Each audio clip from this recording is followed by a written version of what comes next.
Alors on va poursuivre notre méditation sur Balaam, Balak, et on avait dit la dernière fois qu'on verrait la solution du Seigneur, quelle solution le Seigneur a fait, nous a donné contre la doctrine des Nicolaïtes et donc des attaques de Bilam, Balak, qui est en leur sein Amalek. Donc je résume un peu. Qu'est-ce que Bilam? C'est un mélange. Il peut très bien être spirituel, tout comme être idolâtre. Dans l'Église, aujourd'hui, ça se manifeste par quoi? Par des fausses doctrines. On a la doctrine, par exemple, de la prospérité. Donc là, c'est typiquement Balaam. Pourquoi? Parce que c'est utiliser le sacrifice de Jésus pour un gain, pour s'enrichir. Là, on est vraiment dans le nicolaïsme total, c'est-à-dire, vous n'avez pas besoin de vous convertir, vous allez être bénis, croyez seulement ce qu'on vous dit, croyez en Jésus, et il va vous donner de l'argent, des biens matériels, de la prospérité. Dans une période à Toronto, là, il y avait la poussière d'or qui tombait, les dents en or, enfin, des trucs complètement aberrants. Et alors ça, c'est poussé à l'extrême. Donc il y a toutes ces fausses doctrines qui sont dans les églises. Et qu'est-ce qu'il y a comme fausse doctrine dans l'église? Tout ça vient d'un esprit de mélange, c'est-à-dire qu'on utilise ce qui vient de l'extérieur de la pensée de Dieu. Donc il n'y a pas 36 chemins. C'est soit Jérusalem, soit Babel. C'est soit Christ, soit l'Antichrist. C'est soit le monde, soit les enfants de Dieu. Il n'y a pas de chemin du milieu. On ne peut pas faire de mélange. Il y a forcément un chemin, la vie, la mort. On choisit. Et donc quand on essaye de faire du mélange, on a un pied qui est un peu dans les deux camps, j'ai envie de dire, mais ça c'est pas tenable. Ça c'est pas tenable. Au niveau personnel, c'est quand on ne veut pas donner toute sa vie à Christ et que on laisse les choses du monde revenir, ou qu'on garde des choses du monde dans nos vies, les chérissant plus que le Seigneur lui-même. Donc là, on est dans une attitude où l'ennemi va pouvoir nous attaquer. Amalek pourra venir nous frapper au moment où nous serons affaiblis. Et croyez-moi, dans la vie, il y aura des circonstances où l'Église, où chaque enfant de Dieu, individuellement, est plus faible qu'à d'autres moments. Et c'est là qu'Amalek attaque. Amalek attaque toujours sournoisement et toujours par derrière. C'est ce qu'on avait vu ensemble. Et Amalek a le même poids numérique que le doute. Donc, l'ennemi va essayer de nous atteindre à travers le doute. Le Dieu, a-t-il réellement dit, sera toujours présent. Satan a toujours cette patience d'attendre que les circonstances de la vie qui peuvent nous frapper nous conduisent à nous interroger. Et là, si on n'est pas entier pour Dieu, il entre dans la faille et t'es sûr que Dieu a dit que tu étais sauvé? T'es sûr que Dieu a dit qu'il te bénissait? Regarde ta vie. Tu es sûr que Dieu a dit que tu étais délivré des péchés? Regarde-toi. Et là, si on prête le flanc à ces paroles, nous sommes soumis à Amalek. Quand Israël combattait contre Amalek, Moïse était sur la montagne et tant qu'il levait les mains au ciel, Israël avait le dessus sur Amalek. Et dès que par la fatigue il rebaissait les mains, c'est Amalek qui avait le dessus sur Israël. Qu'est-ce que ça nous enseigne? C'était magique, qu'il y avait quelque chose? Non, ça nous enseigne que Dieu nous instruit à travers cela d'une manière particulière. Celui qui est capable de lutter contre Amalek, c'est celui qui reste éveillé. C'est celui qui reste vigilant. C'est celui qui ne baisse pas les bras spirituellement. Et vous avez vu qu'il y avait Aaron et Hur qui ont été obligés de tenir les mains de Moïse pour l'aider. Eh bien, il y a des moments on a besoin des frères et sœurs pour pouvoir rester vigilants. Frère, il y a un problème, je vois un problème dans ta vie là, tu vois. Fais attention, à cet endroit-là, tu as une faille, tu peux te faire attaquer. Merci beaucoup. J'avais pas vu ça. C'est pas que le frère ou la sœur veulent dire quelque chose de mauvais ou de négatif sur ce frère. C'est simplement, il a peut-être perçu dans l'esprit qu'il y avait une faille là et que le frère ou la sœur peut avoir un problème et peut être soumise à l'attaque d'Amalek. En fait, il ne fait que soutenir les bras de la vigilance de ce frère. Et si nous restons vigilants, alors nous avons le dessus sur Amalek et nous avons le dessus donc sur Balaam et sur la doctrine des Nicolaïtes. La doctrine des Nicolaïtes, c'était surtout accepter le mélange, tout ce qui vient du monde. Aujourd'hui, pouvons-nous dire que tout ce qui est dans nos églises est exclusivement issu de la pensée de Dieu? Ou, à contrario, est-ce qu'il y a des choses du monde qui sont rentrées dans nos églises? Est-ce qu'il n'y a pas du mélange dans nos églises? Est-ce qu'il n'y a pas du mélange dans nos vies? Est-ce qu'il n'y a pas un peuple étranger au sein de nos églises? Vous savez qu'Israël est sorti, alors on a plusieurs niveaux de lecture, mais le premier niveau de lecture, c'est le Erev Rav, le peuple mélangé qui est sorti, donc de toutes les nations, qui est sorti avec Israël d'Égypte.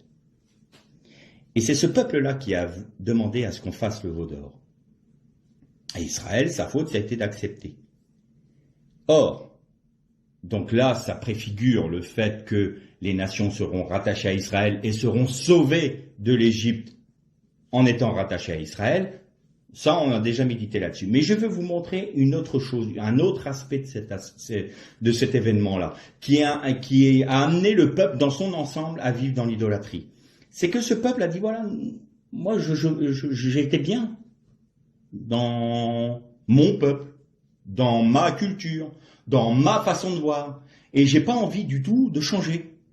Donc, est-ce qu'on pourrait pas amener un peu de notre culture, de ce qui vient du monde, dans nos assemblées?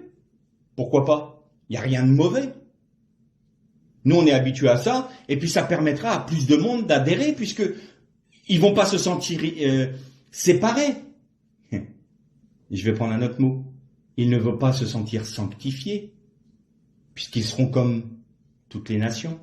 Il n'y aura pas de différence. Donc il y aura plus de monde qui voudra adhérer au christianisme. Vous ne trouvez pas que c'est une bonne idée? Faisons-nous un veau d'or. Faisons-le. Et adorons-le en disant, voilà l'Éternel des armées qui nous a fait sortir du pays d'Égypte. Et quand Israël baisse la garde elle-même, eh bien le veau d'or voit le jour. Quand les serviteurs de Dieu, quand les responsables, les anciens de l'Église, laissent venir, prendre autorité dans leur assemblée, le Erev Rav, immanquablement un veau d'or est édifié. Et donc ce n'est plus la pensée de Dieu qui est manifeste dans l'Église, c'est un mélange. Alors ça ne veut pas dire qu'il n'y a pas des choses, il n'y a pas des bénédictions, des guérisons, des miracles, des conversions, c'est vrai. Balaam entendait la voix de l'Éternel. Mais en même temps, est-ce qu'on entend beaucoup parler de la repentance aujourd'hui? Du péché? Est-ce qu'on entend parler beaucoup dans les églises que si jamais on ne se donne pas au Seigneur, si on n'accepte pas le sacrifice de Jésus pour la rémission de nos péchés, nous sommes perdus? Est-ce qu'on l'entend ou est-ce qu'on entend autre chose? Allez, venez tous, un peu comme le célèbre chanteur français, on ira tous au paradis, hein? Pas de problème. Vous pouvez venir, l'essentiel c'est qu'on fasse du nombre. Combien il y a de conversions et combien il y a d'adhésions. C'est ça qu'il faut déterminer dans l'Église. Et nous, de manière individuelle, nous sommes des personnes qui ont fait leur teshuva, la tchouva, donc c'est le demi-tour à 180 degrés pour nous détourner du monde, pour se tourner vers Christ, ou avons-nous simplement adhéré à un groupe de personnes qui chantent des cantiques, qui prient, qui se soutiennent mutuellement, puis après tout c'est pas mal, hein, puis voilà, on se dit chrétien. Est-ce qu'on a adhéré ou est-ce qu'on est né de nouveau? C'est une bonne question. Chacun doit se la poser. Ensuite, j'avais dit qu'il y avait entre guillemets, trois catégories de personnes. Il y a ceux qui veulent faire tout ce que le Seigneur désire, mais qui sont parfois soumis à leur faiblesse. Pas soumis à leur faiblesse, mais leur faiblesse va prendre pour un temps le dessus sur leur vie spirituelle et ils peuvent trébucher. Ceux-là, j'ai pas d'inquiétude pour eux, parce que le Seigneur va aussi utiliser ces moments de faiblesse pour les enseigner, pour leur montrer. Et on essaiera un peu de développer ça un peu plus loin. Parce qu'il y a un gros risque. Si le Seigneur ne nous laisse pas réaliser que nous sommes faibles, il y a un énorme danger auquel on est soumis, c'est qu'on ne regarde plus à lui, mais on regarde à ce qu'il a fait de nous. Et on connaît tous l'esprit de l'homme, on commence à se comparer, on commence à se voir beau, on commence à se dire « Oh, mais le Seigneur, qu'est-ce que tu as fait dans ma vie ? Ah, je suis quand même un bon chrétien. » C'est pas comme le frère Intel là, il est encore là. On regarde un peu avec condescendance et faut qu'il apprenne, il est encore jeune. Mais un jour il saura. Puis on se gargarise un peu de ce que l'on est. Puis tout d'un coup, le frère a des victoires et nous, boum, on prend un mur. Et là, c'est la grosse dépression. Mais dépression salutaire. J'ai connu une sœur, je pense que c'est une sœur, oui, qui mettait sur sa famille un joug terrible. J'avais discuté avec ses enfants ne croyaient pas qu'ils étaient convertis. Parce qu'ils voyaient leur faiblesse. Et leur mère disait de toute façon, vous serez convertis quand vous ne pécherez plus du tout. Il n'y aura plus de faiblesse. Le mari, pareil, il était sous le joug. Et puis, elle était extrêmement sévère. Et moi, je me rappelle avoir apporté un message où elle était là et elle surveillait tout. Et elle m'avait dit, ne vous inquiétez pas, je vérifie si c'est dans la Bible. Je dis, vous pouvez y aller. Pas de problème. Aucun souci. Vérifiez. Et cette sœur-là, c'était, vous devez plus pécher. Puis à un moment, à table, j'ai dit, on a des certitudes. Je parlais avec son fils, puis je parlais suffisamment fort pour que la mère m'écoute, parce que elle m'écoutait. Elle ne m'aimait pas. Et donc, à un moment, je lui dis, c'est quand même étonnant. Le Seigneur est parfois surprenant. Il dit, Daniel, il a été nommé chef des mages de Babylone. Chef des magiciens. Pas surprenant, ça. Et là, le fils, ah ben oui, ça. Maman, qu'est-ce que tu en penses? Et là, j'ai regardé la sœur, j'ai dit, qu'est-ce que vous pensez de cela? Quelle leçon vous en tirez? Alors, elle n'a pas voulu me répondre. Elle ne réalisait pas qu'en étant aussi fière, entre guillemets, de l'œuvre que Dieu avait fait dans sa vie, parce que je ne suis pas en train de dire qu'elle péchait, j'en sais strictement rien. Ce que je sais, entre parenthèses, c'est qu'à ce moment-là, elle fermait la porte des cieux à ses enfants et à son mari. Je sais qu'à ce moment-là, elle se trouvait mieux que tout le monde. Et je sais donc qu'à ce moment-là, sur ce point-là, elle péchait contre ses frères et ses sœurs. Mais elle ne voulait pas le voir. Je ferme la parenthèse.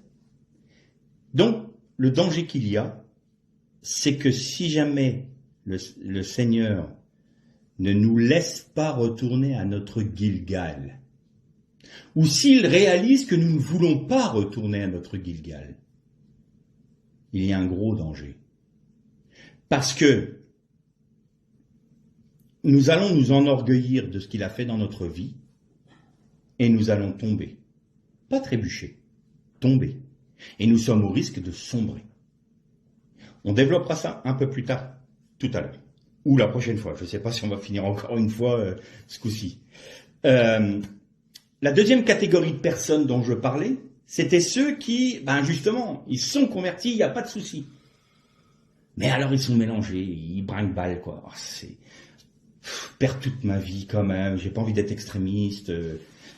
Tout pour Dieu, oui, je vais le dire, tout pour Dieu, mais le Seigneur ne va pas s'occuper de ma carrière, le Seigneur va pas s'occuper de savoir si je peux habiter dans cette maison ou pas, le Seigneur va pas s'occuper de savoir si je dois ouvrir tel compte en banque, le Seigneur va pas s'occuper de ma vie, quoi.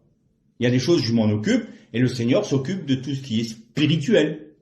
Donc moi, je recharge les batteries le dimanche, elles se déchargent toute la semaine, et hop, le dimanche suivant, je recharge mes batteries parce que j'en avais besoin. Je suis en apnée parce que c'est compliqué. Et vous savez, on est dans un temps dur. Ah oui, parce qu'ils sont soumis aux assauts de l'ennemi, parce qu'ils sont mélangés. Et puis mince, voilà le confinement.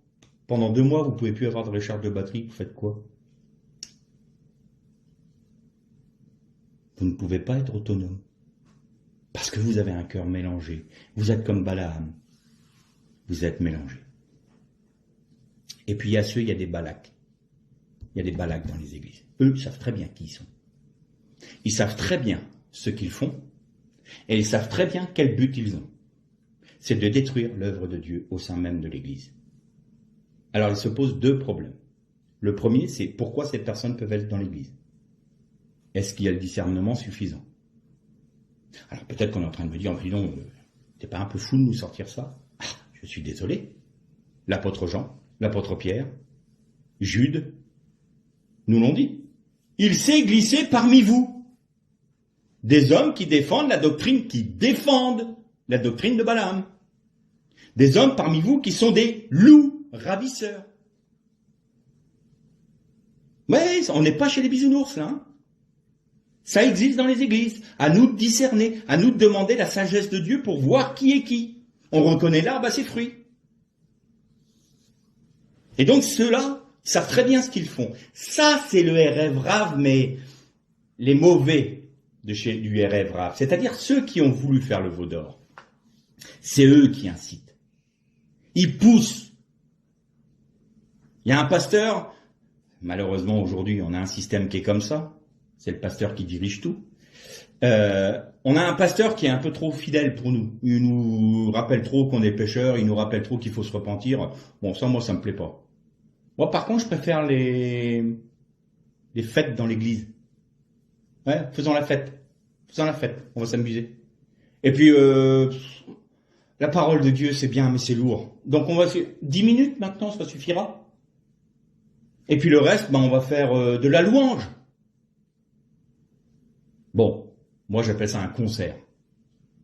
Pas de bonne qualité, en plus, je suis désolé. Mais un concert. Ensuite, on va faire des scènes. Des scénettes. Ça évangélise. Ah, on va faire en sorte que les gens soient frappés dans leurs émotions par une petite scène de la Bible. Ah, c'est comme si on prêchait, hein. Pareil, on parle de la Bible. Mais tout ça, ça vient d'où? Moi, je note une chose intéressante. Alors, je porte pas un jugement de valeur, mais tout de même, je vois quelque chose qui ne colle pas dans nos assemblées. De plus en plus, nos assemblées ressemblent à des scènes de théâtre ou à des scènes de concert. Il y a des spots partout, il y a des écrans, il y a des machins, il y a des effets spéciaux. Mais qu'est-ce que c'est que ça? Jésus avait besoin de tout ça? Sur le sermon sur la montagne, il était sur la montagne, il prêchait. Alors évidemment, il utilisait de la technique de l'époque, des techniques de l'époque. Je suis pas contre la technique. Quand il montait dans la barque, il savait que l'eau allait porter sa voix. Donc il a dit à ses disciples, éloignez-vous un peu du bord pour que tout le monde, parce qu'il y avait une telle foule, puisse m'entendre parce que l'eau allait porter sa voix. Bon, aujourd'hui, on dirait un micro. Ok. Je suis pas contre. Mais entre la technique qui nous permet d'apporter le message de vie et de vouloir faire ressembler au monde dans l'entertainment, parce que ça devient ça. Il faut que ça soit ludique. Il faut que les gens soient divertis dans l'église. Or, quand le veau d'or a été fait, la Bible nous dit quoi? Et le peuple se leva pour se divertir.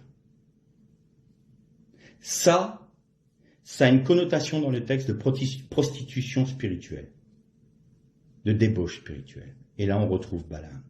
Et il y a un moment dans le texte, quand il est dit que Balaam regarda Israël, et il dit la bénédiction dont on a parlé, qu'elles sont belles tes tentes, ô Jacob, qu'elles se répandent comme le sable sur la terre. Il y a un autre moment, il y a juste ce petit passage dans le texte où il est dit « Et Balaam tourna la tête vers le désert ». Pourquoi il a tourné la tête vers le désert?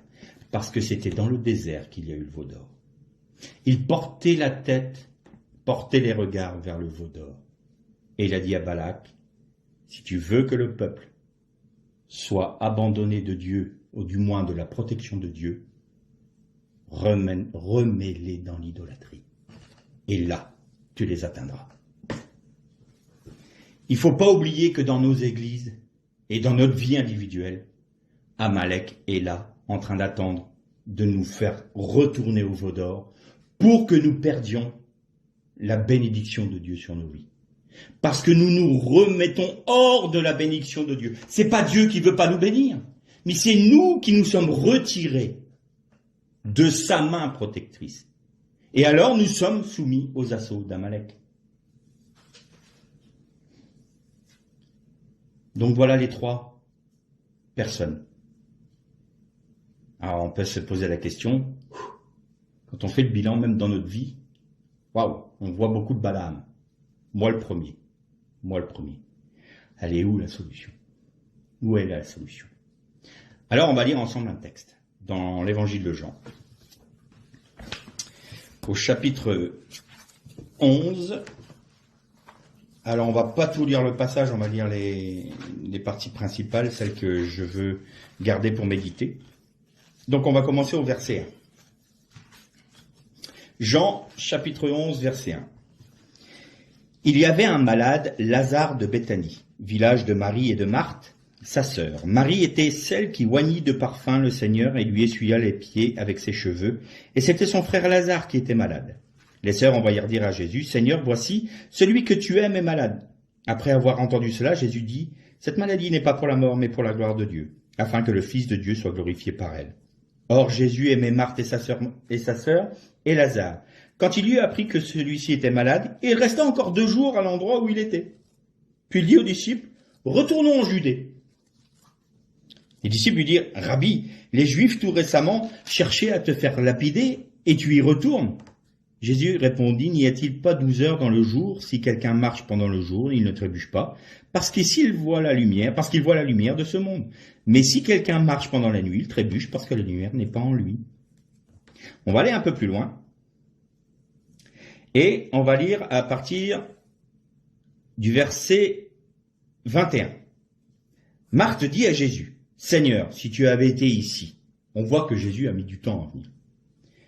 « Mon frère ne serait pas mort, mais maintenant même, je sais que tout ce que tu demanderas à Dieu, Dieu te donnera. » Jésus lui dit, « Ton frère ressuscitera. » « Je sais, lui répondit Marthe, il ressuscitera à la résurrection au dernier jour. » Jésus lui dit, « Moi, je suis la résurrection et la vie. Celui qui croit en moi vivra quand même il serait mort. Et quiconque vit et croit en moi ne mourra jamais. Crois-tu cela ?» Elle lui dit, « Oui, Seigneur, je crois que tu es le Christ, le Fils de Dieu, celui qui vient dans le monde. » Un peu plus loin,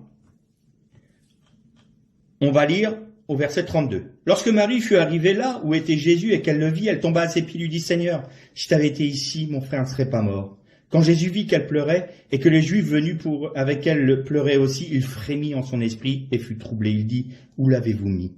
Seigneur, lui répondirent-ils, « Viens et vois. » Jésus pleura. Les Juifs dirent donc, « Voyez comme il l'aimait. » Et quelques-uns d'entre eux dirent, « Lui qui a ouvert les yeux de l'aveugle. Ne pouvait-elle pas faire en sorte que cet homme ne meure pas ?»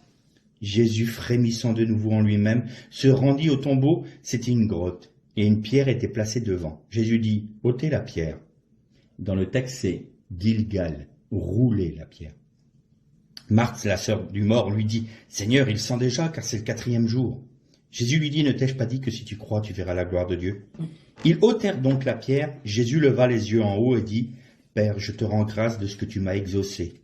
Pour moi, je savais que tu m'exauces toujours.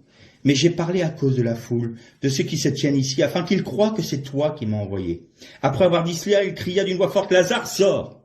Et le mort sortit, les pieds et les mains liés de bandelettes et le visage enveloppé d'un linge. Jésus leur dit, « Déliez-le et laissez-le aller. » Lazare.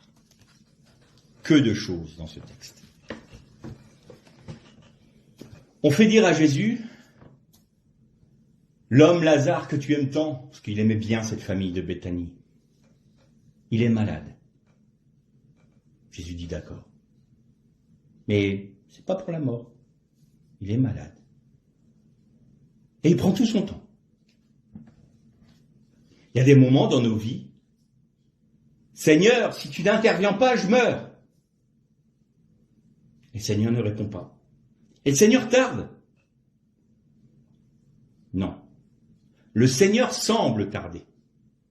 Seigneur, vraiment, là, je suis au bout du bout du bout. Je peux plus, je vais mourir. Le Seigneur ne répond pas.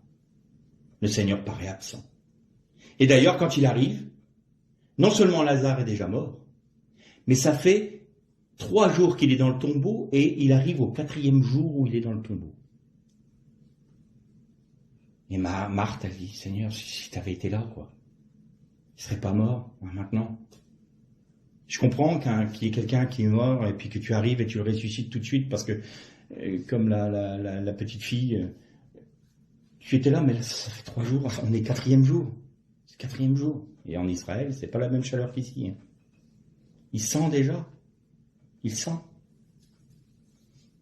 Et tout le monde pleure. Et Jésus frémit face à quoi? Plus précisément, il frémit dans son esprit. Le verbe frémir, c'est exactement le même verbe qu'il y a au commencement. Et l'Esprit de Dieu frémissait ou survolait ou virevoltait au-dessus des eaux. C'est le même texte, c'est le même verbe. Frémir. Il frémit dans son esprit. L'esprit de vie frémissait en lui. Et il pleurait. Alors, il pleurait pas sur le fait que son ami était mort.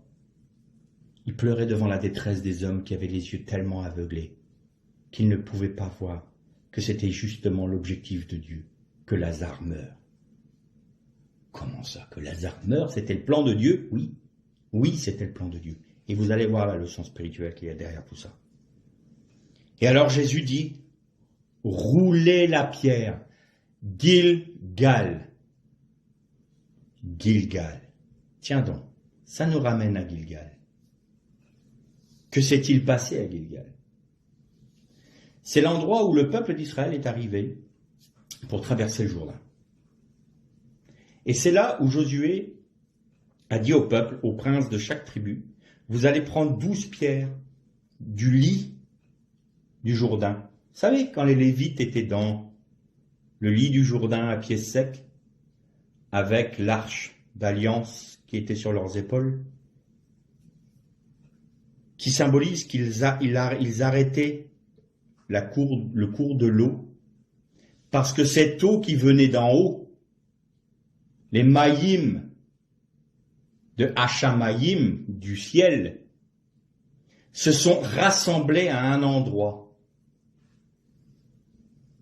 Ces eaux ont abreuvé un endroit qui s'appelait Adam. Il fallait que cette eau s'assemble là, parce qu'au moment où Israël traversait le Jourdain, c'était le salut de l'humanité qui était en jeu. Et donc les eaux d'en haut venaient donner la vie à Adam. Et ils ont pris 12 pierres et ils firent un autel à Gilgal. Et Josué a dit, vous prenez 12 autres pierres, et vous les mettez dans le lit du Jourdain.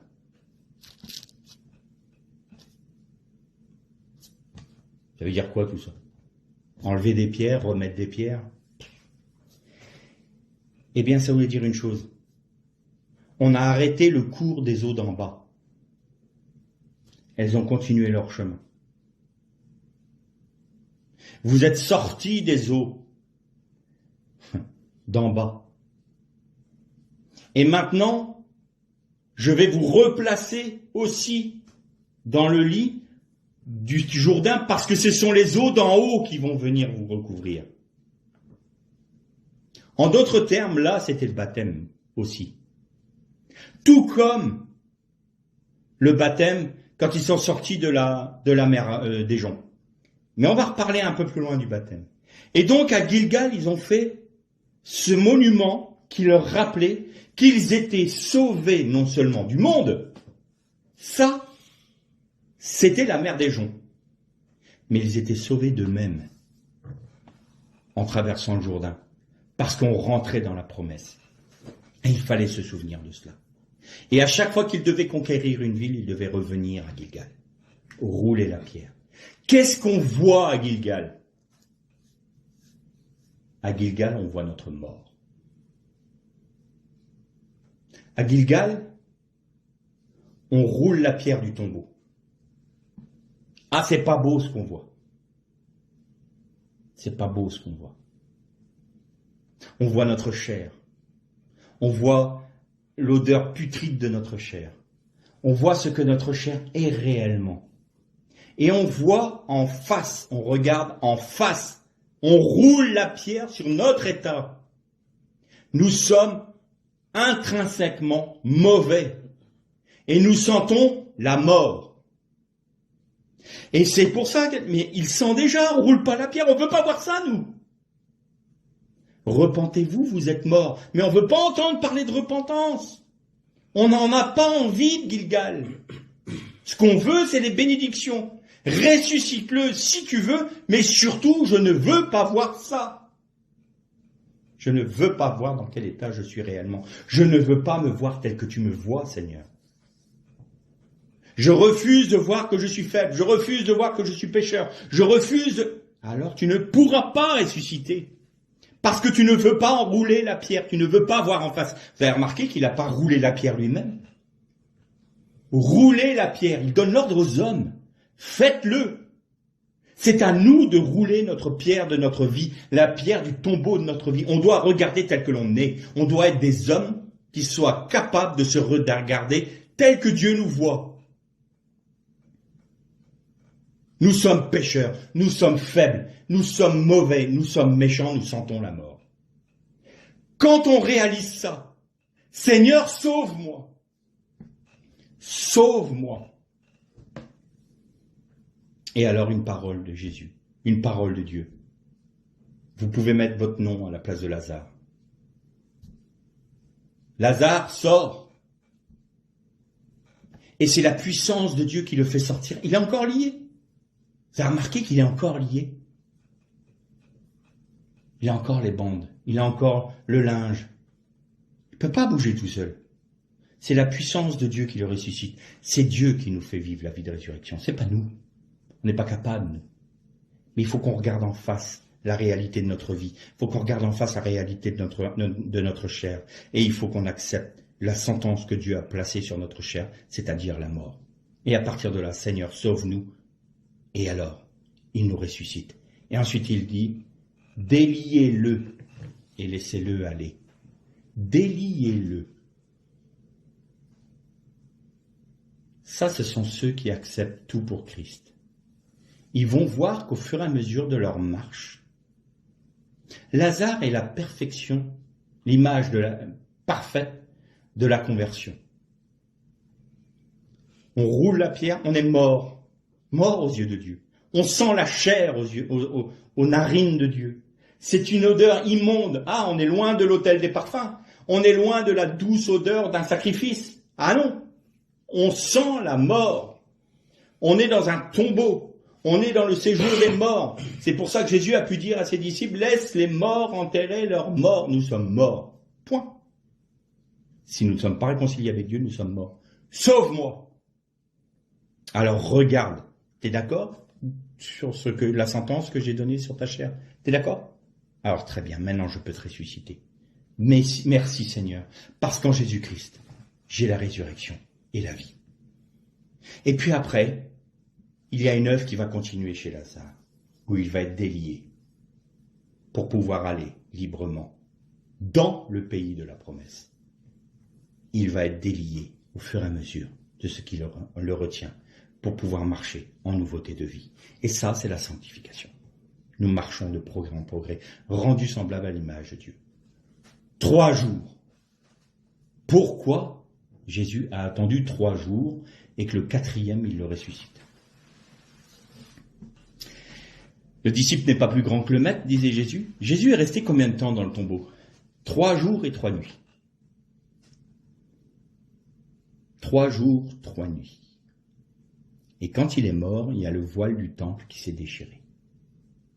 Le parorète, c'est le nom du voile qui séparait le Saint des Saints du lieu saint. Il se déchire de haut en bas. Et il laisse apparaître quoi? L'emplacement, parce qu'il n'y avait plus l'arche à l'époque, mais l'emplacement où devait être l'arche d'alliance, le Aaron. Et sur cette arche où résidait la gloire de Dieu, il y avait un couvercle, ce que nous on appelle le propitiatoire, mais en hébreu c'est le kaporet. Et vous allez vous rappeler d'une méditation qu'on a eue sur le voile qui se déchire. Kaporet s'écrit avec 4 lettres hébraïques. Vous savez que chaque lettre hébraïque correspond à un symbole. Vous avez donc là dans Kaporet, vous avez un Kaf, vous avez un P, vous avez un Resh et vous avez un Tav. Le Kaf, le symbole, c'est une paume de main. Le Resh, le P, c'est une bouche. Paro, pharaon en hébreu, c'est la bouche mauvaise. Paro. Le Resh, c'est la tête, c'est une tête. Et le Tav, c'est une croix. Le Tav, c'est une marque. Et d'ailleurs, en hébreu, quand on veut dire une marque, on dit Tav. J'ai marqué le front de ceux qui doivent être sauvés. J'ai mis une marque. J'ai mis un Tav sur le front de ceux qui doivent être sauvés. Ça, c'est le prophète Ésaïe. Un Tav. Et donc, le Kaporet correspond à Kippour. Kaper, le verbe kaper qui veut dire couvrir. Kippour a donné le grand pardon. Donc, il couvre les péchés. Il est resté une journée, une nuit pour tout ce que ta main a fait. Il est resté dans le tombeau et mettre à mort tout ce que ta main a fait. Il est resté une journée et une nuit pour tout ce que ta bouche a dit. Il est resté une nuit et une journée pour tout ce que ta tête a pensé.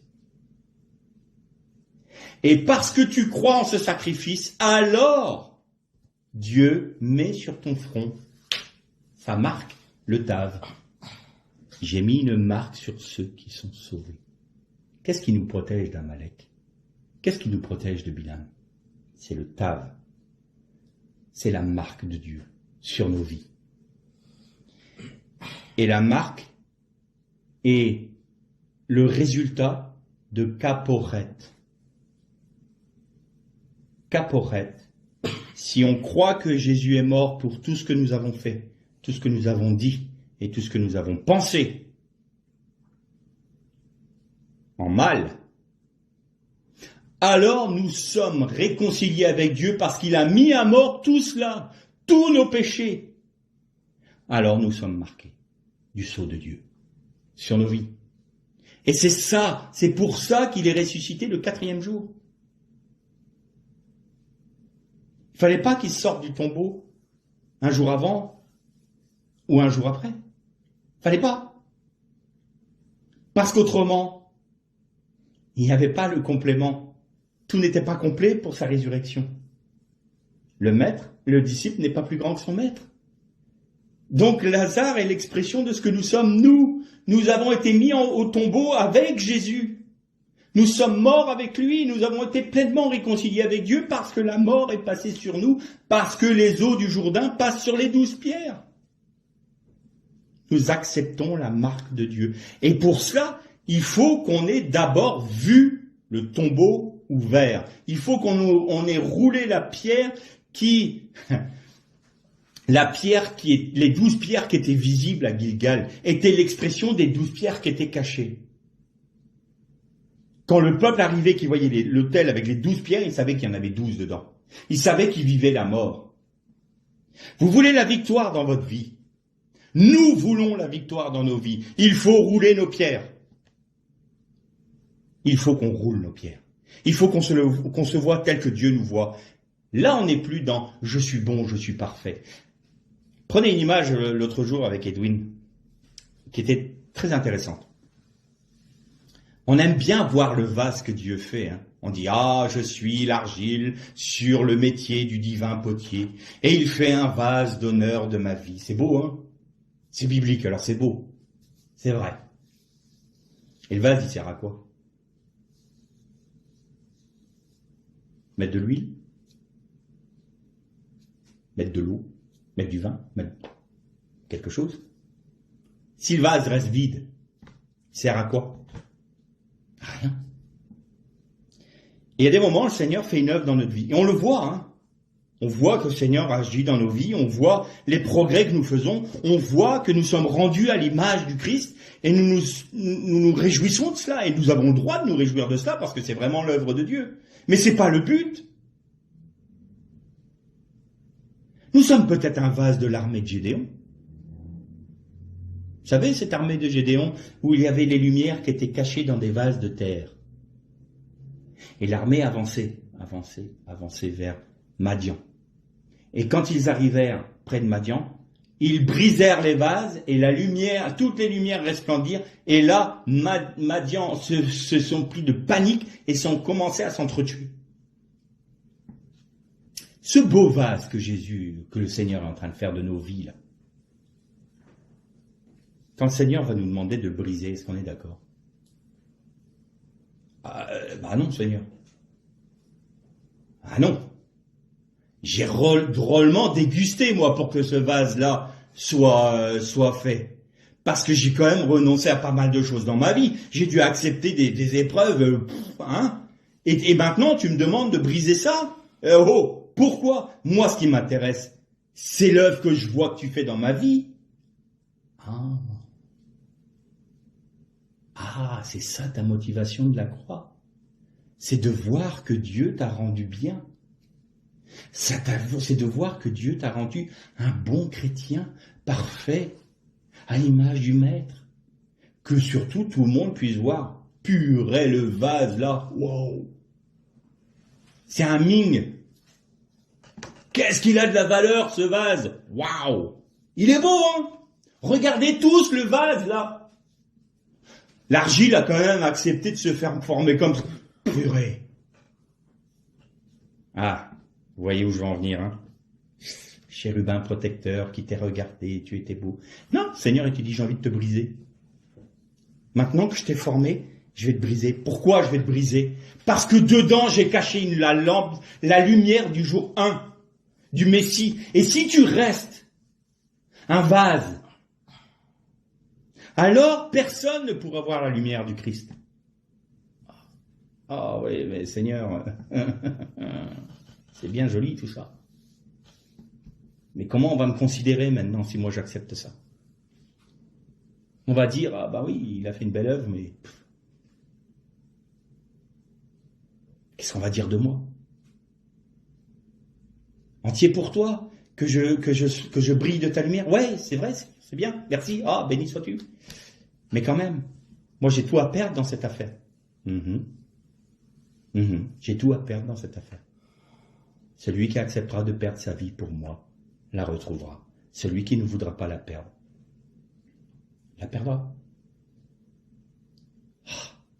Qu'est-ce que je fais? Alors, tu roules la pierre ou tu la roules pas? Tu vas à Gilgal ou tu vas pas à Gilgal? T'acceptes ou t'acceptes pas? Le choix nous incombe. Je ne peux pas répondre pour chacun de vous. Je peux répondre que pour moi. Mais la question, elle est là. Est-ce que nous voulons rouler la pierre? Et donc, ce vase-là va être brisé. Du moins, si nous l'acceptons. Et c'est à ce moment-là que la vie du Christ va se répandre pour les autres. C'est à ce moment-là que l'ennemi, Madian, Amalek, Bilal, Balak, on va résumer, l'Antichrist, l'esprit de l'Antichrist, c'est là qu'ils vont voir les lumières du jour 1. Et contre ça, ils ne peuvent rien. Ils peuvent essayer de nous détourner. Non, c'est pas la lumière que je veux que tu aimes, c'est le vase. N'aime pas Dieu pour ce qu'il est, aime-le pour ce qu'il te fait. Aime-le pour ce qu'il te donne. Hein? Quand même. Bénéfice, quoi. C'est quand même intéressant. C'est mieux, hein? L'aimer pour ce qu'il est. On connaît même pas bien. Tu vas l'aimer pour ce qu'il est? Oui, j'ai envie de l'aimer pour ce qu'il est. J'ai envie de découvrir qui il est. Je veux Je fais une parenthèse. J'ai toujours aimé le ministère du ricin. Ça m'a toujours frappé, ce ministère du ricin. Vous savez qu'est-ce que c'est le ministre du ricin? C'est Jonas. Jonas qui râle. Qui râle parce que Dieu veut pardonner à Ninive et il a peur de se faire passer pour un faux prophète. Mais non, parce qu'un prophète, c'est quoi? C'est celui qui va annoncer sous condition les jugements de Dieu. Si Ninive ne se repent pas, alors, sous-entendu, mais si Ninive se repent, Dieu suspend son jugement. Si ce que dit le prophète ne s'accomplit pas, c'est un faux prophète. Je vais me faire passer pour un faux prophète, moi. Non, j'ai envie de briser le vase. Non. Non. Ah non. Non. Je veux pas, moi. Bon. Puis je suis fatigué, je suis là en train de traîner dans le désert depuis je sais pas combien de temps, et toi tu me fais passer pour un clown, et j'ai chaud. Attends, je vais te bénir. Et il y a un ricin qui pousse dans la nuit. Et Jonas se réveille. Oh, l'ombre du ricin. Ah, merci Seigneur, t'as enfin entendu ma prière. Punaise. Qu'est-ce que... j'ai quand même raison de râler, t'avoueras. Casser un si beau vase. C'est pas sérieux, Seigneur. Et hop, il y a un ver qui arrive et qui mange la racine. Et le ricin, il meurt. Et là, Jonas, ça repart en vrille. Le ricin, le ministère du ricin. Une journée. Il a fait une journée, il a fait son œuvre. Pour un homme qui encore n'était pas content. Quel grand ministère, le ricin. Est-ce qu'on a envie d'être des ricins? Ouais, mais alors là, si c'est que pour un homme, que personne ne peut voir, qu'on va pas voir la beauté du vase, qui va être caché dans un endroit sombre, où personne... Franchement, oui, mais c'est utile pour mon œuvre. Ouais, mais Seigneur... Je sais pas, moi... alors le ricin, je comprends, Peut-être pour les frères et sœurs qui sont... pour les autres. Moi, le ministère de Billy Graham, ça me va. Moi, le ministère de... Sadhu Sudarshan, ça me va aussi. T'en penses quoi? Deal? Pas deal? Non. Moi, j'ai envie que tu sois un ricin. Oh, c'est même pas marrant. Alors non, j'ai pas tellement envie que tu casses le vase. Très bien. Fais pas. Ça, c'est un cœur partagé. Qui préfère ce que Dieu lui donne que Dieu lui-même. C'est là notre danger. C'est là les Nicolaïtes. Non, on ne veut pas la perdre, notre vie. Même dans l'œuvre de Dieu, et encore moins dans l'œuvre de Dieu. Parce que si on a tout perdu dans le monde, et qu'encore en plus, il faut perdre tout dans le monde religieux, non! Le prix est trop lourd à payer. J'en veux pas. Ok, t'en veux pas. Pour eux, leurs œuvres brûleront comme le chaume, le bois et la paille. Pour eux, ils seront sauvés, mais comme au travers de feu. Mais leur récompense, leur rétribution, ils l'auront perdue. Dans le monde à venir, dans le royaume du Christ. Est-ce que vous vous aimez plus? Est-ce que nous nous aimons plus que nous aimons Dieu?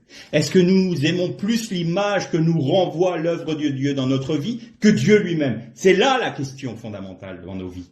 Et c'est la raison pour laquelle dans les églises il y a tant de désordre, et c'est pour laquelle il y a tant de chrétiens qui sont brinque-ballants. Parce qu'ils n'aiment pas Dieu, ils aiment ce qu'ils reçoivent de Dieu. Ils n'aiment pas Dieu vraiment, ils aiment ce que Dieu fait dans leur vie. Et l'image que leur renvoie leur vie selon la vie de résurrection, parce qu'ils ne veulent plus revenir à Gilgal, ils ne veulent plus voir le tombeau, ils ne veulent plus sentir la mort. Non, l'image n'est pas belle. Et encore moins l'ouvrir. Pourquoi? Parce que tout le monde va savoir qu'on est mauvais, tout le monde va savoir qu'on sent la mort. On veut pas de ça. On veut pas de ça. Et pourtant, Gilgal, c'est le baptême. C'est la délivrance complète et totale de cette chair qui nous empoisonne. C'est vivre la vie de résurrection. Le baptême. J'arriverai pas à faire tout le monde une fois. Le baptême. On va parler un peu du baptême. Baptême, c'est quoi? Ah, bah, c'est le Seigneur qui nous l'a commandé. C'est la même chose que, en fait, le Seigneur nous a montré la voie. Hein. Il a été baptisé dans le Jourdain, donc ça veut dire qu'on est mort à notre ancienne vie, qu'on ressuscite en une nouvelle. On rentre dans le tombeau, on sort du tombeau. Vrai, vrai. Tout ça, c'est vrai. Il n'y a pas de problème. Doctrinalement, c'est pas faux. Hormis le fait que Jésus nous a montré l'exemple, non. C'est bien plus profond que ça. Jésus n'avait pas besoin de nous montrer l'exemple pour être baptisé. La raison en est fort simple, c'est que en Israël, il y avait les mikvés, les bains rituels, les bains de purification. Et le baptême, pour un hébreu, c'était classique. Hein. Aller se baigner, c'était classique parce qu'il ne pouvait pas rentrer dans le temple sans avoir été au mikvé. Je précise une chose. Dans une eau vive. Pourquoi une eau vive? Les mikvés, c'était les eaux vives. Il y avait un courant. Jean baptisé dans le Jourdain parce que c'était de l'eau vive. Ah, pourquoi? Le baptême, qu'est-ce que c'est? C'est la personne qui a roulé la pierre. Il a vu, ce qu'il a vu n'est pas beau. Hein. Il a vu qu'il était mort, il a vu qu'il était mauvais, il a vu qu'il était pécheur, il a vu qu'il était rebelle, il a vu qu'il était sans Dieu, il a vu qu'il était contre Dieu, il a vu qu'il se levait avec toute Babel, il a vu qu'il était avec le peuple d'Amalek, il a vu qu'il était Nimrod, il a vu qu'il était Pharaon d'Égypte, il a vu qu'il était celui qui luttait contre Dieu et qu'il était perdu. Et puis il dit non, Seigneur, sauve-moi. Et là, le Saint-Esprit l'amène à la croix. Regarde, Kaporet. Veux-tu la marque de Dieu sur ta vie? Oui. Alors tout ce que ta main a fait, tout ce que ta bouche a dit, tout ce que ta tête a pensé, je l'ai pardonné, parce que tu crois. Alors je mets ma marque sur ta vie, je mets mon tave. Bien. Celui qui naîtra d'eau et d'esprit, dit Jésus à Nicodème. Il faut que tu naisses d'eau et d'esprit. Bon. Naître d'eau, comprend. On rentre dans l'eau, on sort de l'eau, on va dans le mikvé, on sort du mikvé, on va dans le Jourdain, on sort du Jourdain, voilà, bon, naître d'eau, d'esprit. Là, c'est déjà plus compliqué.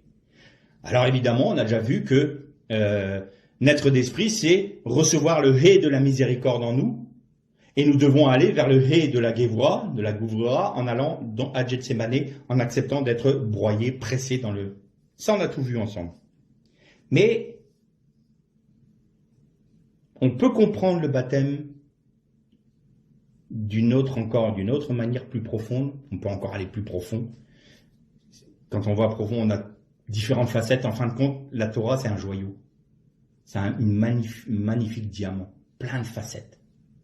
Et on peut découvrir des vérités magnifiques. Donc on a vu que c'était le hé, l'esprit. Et donc, premier verset, Dieu créa les cieux et la terre. Voici la terre était informe et vide. Et l'Esprit de Dieu frémissait, virevoltait au-dessus des eaux, attendant un ordre. Il était là, l'Esprit. L'agent de la création était déjà là. Et il frémissait. Jésus frémit dans son esprit. Et Dieu dit que la lumière soit. Et la lumière est apparue. La lumière du jour 1 est apparue. La lumière dans notre vie apparaît du sein même de notre tombeau quand on dit « Seigneur, sauve-moi, j'accepte ton sacrifice ». Et alors quand on rentre dans les eaux du baptême, je peux vous garantir, mes frères et sœurs, que quand vous avez été baptisés, l'Esprit de Dieu était sur l'eau de votre baptême en train de frémir. Et quand vous êtes sortis de l'eau, l'Esprit a fait de vous une nouvelle création. Il vous a redonné la vie, la raison pour laquelle on est baptisé dans de l'eau vive. Alors maintenant, si on ne peut pas être baptisé dans de l'eau vive, il ne faut pas qu'on dramatise. Hein. On peut très bien faire ça dans une baignoire, dans un baptistère, dans une église. Ce que je veux dire, c'est qu'à partir du moment où l'Esprit de Dieu est sur les eaux de votre baptême, vous avez de l'eau vive. Parce que rempli de l'Esprit de Dieu. Et c'est pourquoi il y a un tel lien entre le baptême des personnes et quand ils sortent, les disciples et les apôtres imposaient les mains à ceux qui étaient baptisés pour qu'ils reçoivent le baptême du Saint-Esprit. Parce que tout est lié.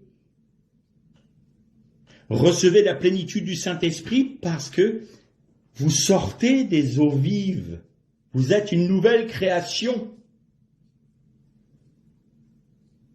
Imaginez si on disait ça à tous nos frères qui vont se faire baptiser. Au moment où vous allez plonger dans les eaux du baptême, l'Esprit de Dieu est là, en train de frémir au-dessus des eaux de votre baptême. Et ils attendent que votre obéissance, que vous ressortiez. Et là, l'Esprit de Dieu vous saisit et fait de vous une nouvelle création. C'est ça la réalité du baptême, entre autres. Alors, baptême d'enfant, ça n'a pas de sens. Parce qu'on ne peut pas le réaliser. Se dire que le baptême c'est secondaire, non, c'est pas secondaire. Si tu ne nais d'eau et d'esprit, tu ne peux pas voir, et un peu plus loin, si tu ne nais pas à nouveau, tu ne peux pas rentrer dans le royaume de Dieu. Pourquoi? Parce que là, il faut que tu sois de manière concrète et devant tous, devant des témoins et devant Dieu. Seigneur, je comprends que je suis dans le Jourdain. Je sors du Jourdain pour recevoir ton esprit qui me donne la vie et qui fait de moi une nouvelle création.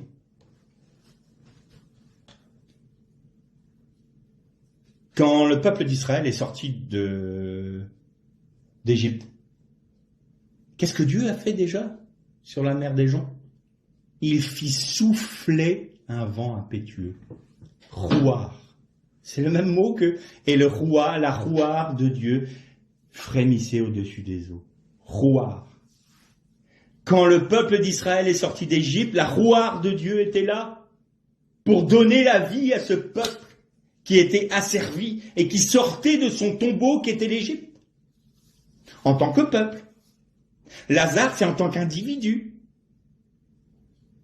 Donc, nous sommes sortis de notre Égypte en tant qu'Église, en tant que corps du Christ. Alors, pourquoi est-ce qu'on retourne à ce que l'Égypte nous donne? Pourquoi on retourne à l'idolâtrie qui existait en Égypte? Pourquoi on réutilise les techniques de l'Égypte? Nous sommes sortis et nous sommes une nouvelle création. Nous n'avons rien à faire avec ce que l'Égypte a à nous proposer. Rien. Et ça commence par l'individu. J'accepte de voir la mort telle qu'elle est. J'accepte de me voir tel que je suis en dehors de Dieu. Et j'accepte de reconnaître ma faiblesse. Et prochaine fois, on va aller plus loin sur les vases. En parlant du combat de Jacob, en parlant en parlant des vainqueurs. Parce qu'on peut être sauvé, mélangé. On perdra notre récompense, mais on sera sauvé. Mais on peut être des Pinhas. Pinhas, quand il a mis à mort ce prince de la tribu de Chiméon et cette princesse madianite, Moabite, pardon, pas madianite, les autres du peuple ont dit, mais tu fais quoi là? Qui te permet, qui t'a mis chef sur nos vies là? Oh, tu te prends pour qui là, bonhomme? C'est pour la gloire de Dieu. C'est facile à dire, mais attends, c'est toi qui décides pour nous maintenant. Il s'est pas préoccupé de savoir si les autres allaient le comprendre ou pas. Il était préoccupé par une seule chose, la gloire de Dieu. Tout comme Moïse, la gloire de Dieu. Si jamais Dieu détruit ce peuple, la gloire de Dieu va être bafouée. Moi, c'est la gloire de Dieu que je défends. Là, c'est plus le vase qu'on regarde. Les autres, ils peuvent nous juger, nous condamner, tout ce que vous... Moi, ce que je veux, j'accepte que mon vase soit brisé. Le vase de ma vie soit brisé par Dieu pour laisser se répandre la vie du Christ. Parce que c'est lui, c'est pour sa gloire que je veux vivre. Et donc, je veux devenir un Pinhas. Je veux passer de Yaakov à Israël. Je veux m'appuyer sur le maté, le bâton, de la émettre la vérité. On va revoir tout ça la semaine prochaine. Alors, pour terminer sur ce point aujourd'hui, je dirais ce qui va nous délivrer de d'Amalek,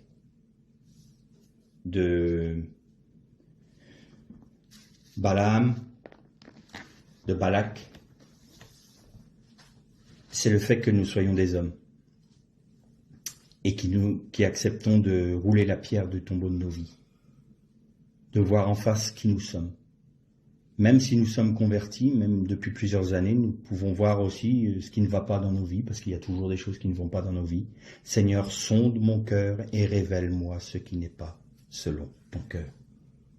Sonde-moi, ô Éternel, et révèle-moi ce qui n'est pas selon ton cœur.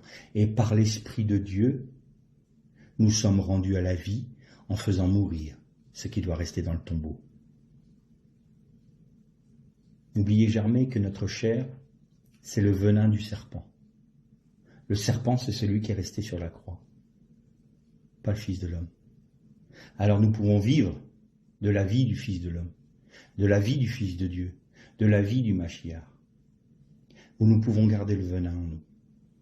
Et il y aura un esprit de mélange en nous. Et nous serons soumis aux attaques de l'Antichrist, parce que l'esprit de l'Antichrist, c'est l'esprit du serpent. Mais si nous sommes entiers pour Dieu, pour Dieu lui-même, pour ce qu'il est, et non pour ce qu'il nous donne ou ce qu'il fait de nous, alors nous ne sommes même pas sauvés seulement. Nous sommes des vainqueurs. L'Ech les Shalom. Que le Seigneur vous bénisse.